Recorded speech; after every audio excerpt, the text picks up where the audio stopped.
के गुणनखंड कीजिए। अब अपन देखेंगे इसके गुणनखंड। तो गुणनखंड कैसे करेंगे?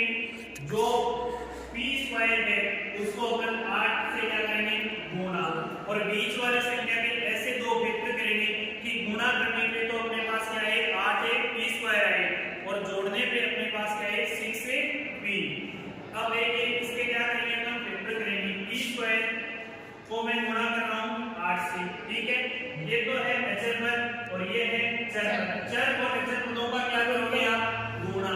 और गुणा करने पर आप उस संख्या के क्या करोगे? फैक्टर। जो संख्यात्मक मान उसके फैक्टर कर दो। 8 के फैक्टर करोगे तो वैल्यू क्या आएगी अपने पास? सबसे पहले किसका भाग दोगे? 2 का, क्योंकि आपको जो विभाजकता के नियम बताए उसके अनुसार 2 की विभाजकता क्या कहती है?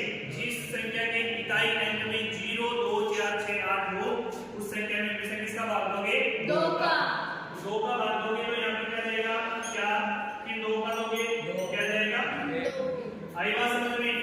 अब अपन इससे वो फैक्टर निकालेंगे। इसको मैं क्या लिख सकता हूँ?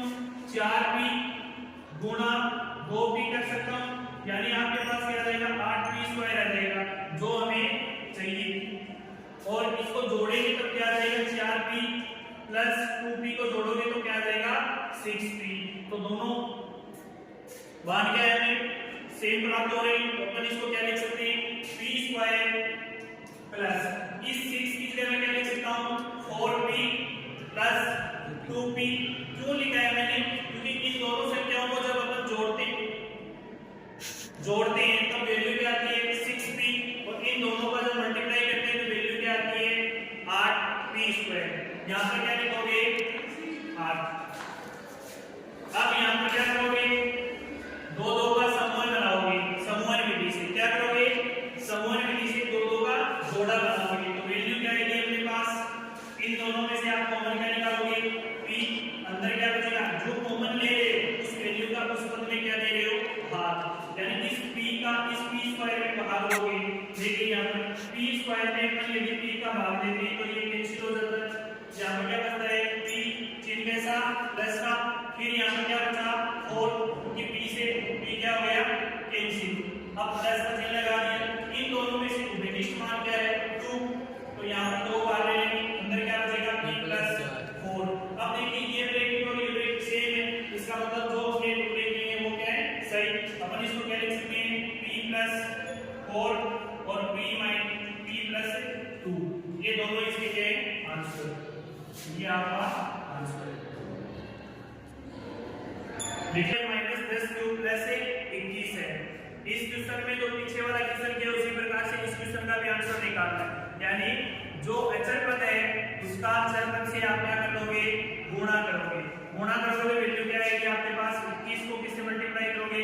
q स्क्वायर से, तो क्या आ जाएगा? 21 q स्क्वायर आ जाएगा। अब 21 के वापस फैक्टर करोगे तो सबसे पहले 2 की विभाजकता का नियम बताएगा ना, वो से अप्लाई नहीं हो रहा है। तो इसमें किसकी विभाजकता लगेगी? 3 की विभाजकता। क्यों लगेगी? क्योंकि 3 की विभाजकता ये कहती है कि जितने भी अंक दिए गए उन अंकों का क्या करोगे? योग करने पे 3 का भाग दोगे। यदि 3 के बाद से वो पूरी तरह विभाजित है तो इसका मतलब उसमें 3 का भाग जाएगा। तो यानी 2 और 1 कितने हो गए? 3, और 3 में 3 का भाग जाता है। तो कहने का मतलब इसमें 3 का जाएगा, क्या आएगा? 7। और 7 स्वयं एक अभाज्य संख्या है तो इसमें किसका भाग जाएगा? 7 का। तो इसके फैक्टर हो गए 3 और 7। अब हमें चाहिए क्या? बीच वाली संख्या क्या है अपने पास? माइनस के 10 क्यों है? माइनस चिन्ह को ध्यान में रखते हुए आपको आंसर देना है। चिन्ह कैसा है? माइनस का है। तो अब अपन क्या करेंगे? -7 और -3 लेंगे, क्योंकि माइनस और माइनस जुड़ जाएगा तो अपने पास क्या जाएगा? 10। अब यदि -7 को अपन मल्टीप्लाई करवाते हैं -3 से तो माइनस माइनस गुणा में क्या हो जाता है? प्लस का 21 हो जाएगा। हमें यही चाहिए।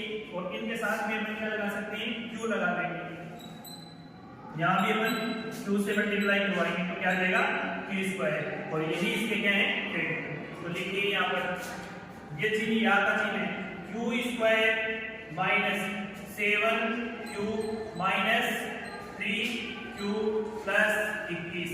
ये टुकड़े करने के बाद आप समूह विधि द्वारा इसको क्या करेंगे? हल करेंगे। तो समूह विधि में अपन क्या करते हैं? समूह बनाते हैं 2 का, तो दोबारा अपन इसको हल करेंगे। यानी q स्क्वायर माइनस 7q। तो दोनों में से कॉमन निकालने में क्या जाएगा, q कॉमन आ जाएगा, अंदर क्या बचेगा, q बचेगा, क्योंकि इस q जो कॉमन ले रहे उसी संख्या का उसमें क्या लेंगे भाग, क्या जाएगा q माइनस 7, फिर माइनस इन दोनों में से कॉमन क्या ले लेंगे अपन 3 ले लेंगे, 3 को बाहर लेंगे तो वैल्यू क्या आ जाएगी q माइनस 7, वैल्यू क्या आ जाएगी अपने पास q माइनस 3 और दूसरी वैल्यू क्या है q माइनस 7, ये इसका क्या है answer. p square plus 6p minus 16। अब देखिए ये चर और ये अचर, इन दोनों का मल्टीप्लाई करोगे क्या आएगा, p स्क्वायर कैसा है प्लस का और 16 कैसा है माइनस का, तो वैल्यू आई इसके पास माइनस के 16 p स्क्वायर, माइनस के 16 p स्क्वायर का क्या करेंगे अपन फैक्टर करेंगे, तो 16 का फैक्टर करो, सबसे पहले इकाई हद में आपको क्या नजर आ रहा है 6 और 6 2 की भाजकता में आता है, तो इसका मतलब 2 का भाग दोगे तो यहाँ पे वैल्यू क्या आएगी 8, फिर 2 का दोगे तो क्या आ जाएगी 4, फिर 2 का दोगे तो 2 और फिर 1, ये इसके हो गए फैक्टर। अब हमें चाहिए माइनस, ये प्लस के 6 चाहिए, प्लस के क्या चाहिए 6, अब गुणा करने में तो हमें 8 आने 16 आने चाहिए माइनस के, और जोड़ने में क्या आना चाहिए प्लस के 6, तो मैं क्या ले सकता हूँ माइनस 8 ले सकता हूँ और उसको किससे गुणा करवा दूं 2 से गुणा करवा दूं, तो वैल्यू क्या आ जाएगी 16 आ जाएगी, माइनस का 16 आएगी, क्या आएगी माइनस का 16, लेकिन साथ में क्या चाहिए p चाहिए, इन दोनों को मैं क्या लगा दूं p, अब यहाँ पे क्या आ जाएगा अपने पास p का स्क्वायर आ जाएगा, क्या जाएगा p का स्क्वायर, अब ये माइनस का p स्क्वायर आ गया तो बाहर वाली वैल्यू तो आ गई अपने पास, अब अंदर में क्या चाहिए प्लस का 6 चाहिए, तो मैं इसको क्या लिख सकता हूँ प्लस का 6 चाहिए तो प्लस के 8 करने होंगे, क्योंकि बड़ी संख्या प्लस के 8p और माइनस के 2p मल्टीप्लाई करोगे तो माइनस के 16p स्क्वायर आ जाएगा, अब यहाँ पर प्लस के 8p लोगे और माइनस का 2p लोगे तो वैल्यू क्या आ जाएगी 6p, जो इसके क्या हो गए फैक्टर। अब यहाँ पर रखो p स्क्वायर, अब इस जो 6p दिया हुआ है इसकी जगह पर क्या लिख सकते हैं प्लस के 8 लिख सकते हैं और माइनस के 2p लिख सकते हैं, क्योंकि इन दोनों का मल्टीप्लाई करेंगे तो क्या आएगा माइनस के 16p स्क्वायर। अब इसका बनाओ समूहन, तो वैल्यू क्या आएगी बाहर p, अंदर क्या बचेगा p प्लस 8, यहाँ पर दोनों में से कॉमन क्या ले सकते हो माइनस 2 ले सकते हो, यहाँ पर क्या बचेगा p प्लस क्या रहेगा 8, अब इसके मान क्या है p प्लस 8 और p माइनस 2, जो कि आपका फाइनल